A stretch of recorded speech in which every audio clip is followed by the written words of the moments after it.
Hi అండి. ఈరోజు వచ్చేసి మనము బ్లౌజ్ క్రాస్ కటింగ్ అనేది ఈరోజు వీడియోలో అయితే చూద్దామండి. ఇక్కడైతే నేను చెస్ట్ లూజ్ ఆధారంగానే నేను ఎప్పుడు కటింగ్ అనేది చేసుకుంటాను. అదొక్కటే నేను తీసుకుంటానండి, వేరే ఏ టేప్ కొలత తీసుకోను. ఇంకా అంతా ఆల్తి బ్లౌజ్ మెజర్మెంటే నేను పెట్టుకుంటాను అన్నమాట. చూస్తున్నారా, హోలింగ్ అనేది మన వైపు ఉండాలండి. ఇలా 2 పీసెస్ వచ్చేసి జమ్ములు వచ్చేసి అవతలికి ఉండాలన్నమాట. అలా ఆ విధంగా అయితే నేను కొంచెం కింద హెచ్చు తగ్గులు క్లాత్ ఉంటే ఈ విధంగా అయితే స్కేల్తో మనం చేసుకోవాలండి. ఇంకా తర్వాత వచ్చేసి నేను చెస్ట్ లూజు ఎప్పుడు తీసుకుంటానండి. చెస్ట్ లూజ్ ఒక్కటే ఇక్కడ పైన చంక కింద బ్లౌజ్ అనేది ఇట్లా బాగా నీట్గా పెట్టి అదొక్కటి నేను లూజ్ తీసుకుంటాను. ఎందుకంటే క్లాత్ అనేది ఈ చెస్ట్ లూజ్ కాడే మెయిన్ ఇంపార్టెంట్ మనకి. క్లాత్ అనేది ఈ ఆల్తి బ్లౌజ్ ప్రకారంగా తీసుకుంటే అది ఒక్కోసారి సాగుతుంది, ఒక్కోసారి ముడుచుకుపోతుంది. ఇలా ఉన్నందువలన చాలా వరకు పట్టేస్తుంది ఇక్కడ, లేదా హెవీ లూజ్ అన్న అవుతుంది. అందుకు ఆ విధంగా అనేది ఏం లేకోకుండా నేనైతేనే ఈ విధంగా అదొక్కటి టేప్తో కొలత తీసుకుంటానండి. చూస్తున్నారు కదా, ఇంకా మిగతాదంతా A to Z ఆల్తి బ్లౌజ్తోనే నేను అనేది తీసుకుంటాను. ఇంకా పొడవు తీసుకున్నాను, సైడు ఎంత అనేది తీసుకుంటాను. చూస్తున్నారు కదా, అంతా ఆల్తి బ్లౌజే పెట్టేశాను అనమాట. పైన వచ్చేసి 5 ఇంచెస్ 5.5 ఇంచెస్ అయితే తీసుకున్నాను. ఇంకా చంక డౌన్ ఇదంతా అనేది నేను కొలుచుకుంటాను అనమాట. మొత్తం వచ్చేసి చంక డౌన్ వచ్చేసి 8 ఇంచులు ఉందండి. రౌండ్ చంక రౌండ్ వచ్చి అదే మీకు ఇక్కడ చూపిస్తున్నాను. మొత్తం చంక రౌండ్ వచ్చేసి 8 ఇంచెస్ అయితే ఉంది. ఇంకా నెక్కు వచ్చేసి మనం 2 ఇంచెస్ అయితే తీసుకుంటున్నాను. తర్వాత కుట్లలోకి అందుకు వెళ్ళిపోను, కుట్లలోకి వెళ్ళిపోతుంది కాలు బాగా మించి అయితే మనకు వెళ్ళిపోతుంది. 2 లైన్స్ అయితే వెళ్ళిపోతుంది అనమాట. కింద వచ్చేసి 2.5 3 కూడా తీసుకుంటాను. ఎందుకంటే కొందరు డీప్ దొరుకుతారు, కొందరు డీప్ తొడగలేరు. ఈ విధంగా అయితే నేను తీసుకోను, నెక్కు అన్నీ కొలుచుకొని తీసుకుంటున్నాను. మనం మార్కింగ్ అనేది కనపడేలాగా మనం కటింగ్ అనేది చేసుకోవాలండి. ఆ మార్కింగ్ ఊడిపోతేనే మనకు అచ్చులు అనేవి కనపడవు అనమాట. చూడండి, ఈ విధంగా అయితే టక్స్లు అయితే పెట్టుకోవాలండి. ఇక్కడికి చంక అనేది మనం కుట్టేటప్పుడు క్లియర్గా అర్థమవుతుంది ఇలా ఖర్చులు పెట్టుకోవడం వలన. తర్వాత ఇంక ఈ విధంగా అయితే క్రాస్గా అయితే మనం బ్యాక్ పార్ట్ తీసాను కదండి, బ్యాక్ పార్ట్ అయితే వీపుతో అయితే తీసాం కదా, అదే ఆధారంగానే మనం ఇప్పుడు ఫ్రంట్ పార్ట్ అనేది లైన్ అనేది గీసుకుంటూ వెళ్ళాలన్నమాట. నేను వీడియోలో చూపించిన విధంగా క్రాస్గా అయితే మెయిన్ కింద ఉన్న క్లాత్కి క్రాస్గా అయితే మనం బాడీ పార్ట్ తీసాం కదండి, బ్యాక్ పార్ట్, ఆ విధంగా అయితే పెట్టుకొని క్రాస్గా పెట్టుకొని కటింగ్ ఇలాగనేది మనము గీసుకోవాలన్నమాట. కింద పట్టి 2 ఇంచుల పైన మడిచి ఇక్కడ ఒక లైన్ వేయండి. ఎందుకంటే ఖచ్చితంగా ఎవరికైనా సరే కింద 2 ఇంచులే మనం మడిచి, బ్యాక్ పార్ట్ 2 ఇంచులు మనం మడిచి లైన్ గీసుకున్నామంటే మనము ఫ్రంట్ పార్ట్ అనేది గుర్తులు పడిపోతాయి అన్నమాట. ఈ నుంచి మనము మళ్ళీ ఆల్తి బ్లౌజ్ మెజర్మెంట్ ప్రకారం మనం అన్నీ కొలుచుకొని ఇంకా కటింగ్ చేసుకోవడమే అనమాట. బ్యాక్ పార్ట్ ఆధారంగా ఫ్రంట్ పార్ట్ మొత్తం ఇక్కడైతే మనము కటింగ్ చేసేసుకుంటున్నాము.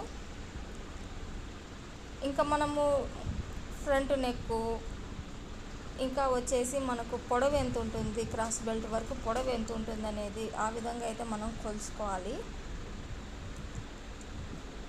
కొందరికి ఫ్రంట్ పార్టు ఎక్కువ చెస్ట్ ఉన్న వాళ్ళకి అయితే కొద్దిగా లూజ్ పడుతుంది కొద్దిగా.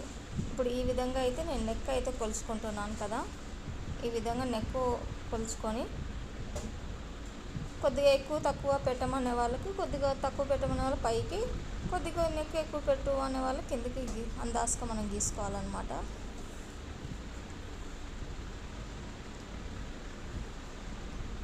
ఇప్పుడు చూస్తున్నారు కదండి, ఎక్కడ లాగి పట్టకోకున్నట్ల ఫ్రంట్ పార్ట్. ఇది వచ్చేసి క్రాస్ కదా, ఎక్కడ పట్టినా కూడా సాగుతుందన్నమాట. చాలా సాఫ్ట్గా అయితే మనం ఫ్రంట్ పార్ట్ అనేది పట్టుకొని ఈ విధంగా అయితే మనం పొడవు అనేది కొలుచుకొని, చూసారు కదా, కొద్దిగా పొడవే వచ్చేసింది అనమాట. 2 ఇంచులు మనం 2 ఇంచులు తగ్గించి పెట్టాం బ్యాక్ పార్ట్ కంటే, కానీ ఒక రవ్వ అయితే ఎక్కువ ఇచ్చింది, 2 పాయింట్స్ అనేది. చూస్తున్నారు కదా, ఈ విధంగా ప్రతిదీ మనం ఫ్రంట్ పార్ట్ కొలుచుకొని మళ్ళీ కటింగ్ చేసుకోవాలన్నమాట.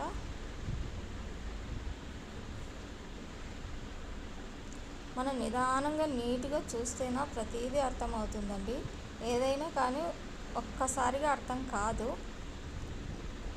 నిదానంగా 1కి 2 సార్లు చూస్తేనే ఏదైనా అర్థం చేసుకోగలుగుతాం.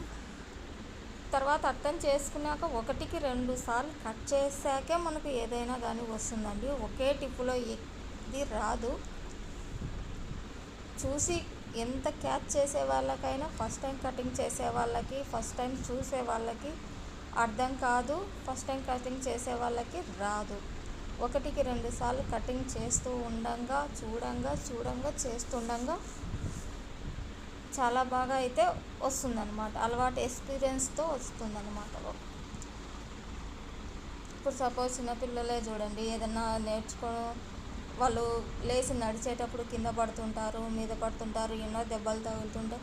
అలా ఆ విధంగా ఒక్కసారిగా అయితే ఎవరు నడవలేరు కదా పిల్లలు. అలా ఆ విధంగా ఈ టైలరింగ్ కూడా అంతే ఉంటుందండి. ఒక్కసారితో రాదు. చూడాలి, కొన్ని తప్పులు పోవాలి. జాకెట్లు కొన్ని తప్పు పోతాయి. పోయినప్పుడు దాన్ని మళ్ళీ సరిచేసే మన ఓన్ తెలివితేటలతో కూడా కొద్దిగా అయితే మనకు నేర్చుకోగలుగుతాం. ఇలా ఫ్రంట్ పార్ట్ లోతు అయితే తీసాం కదండి.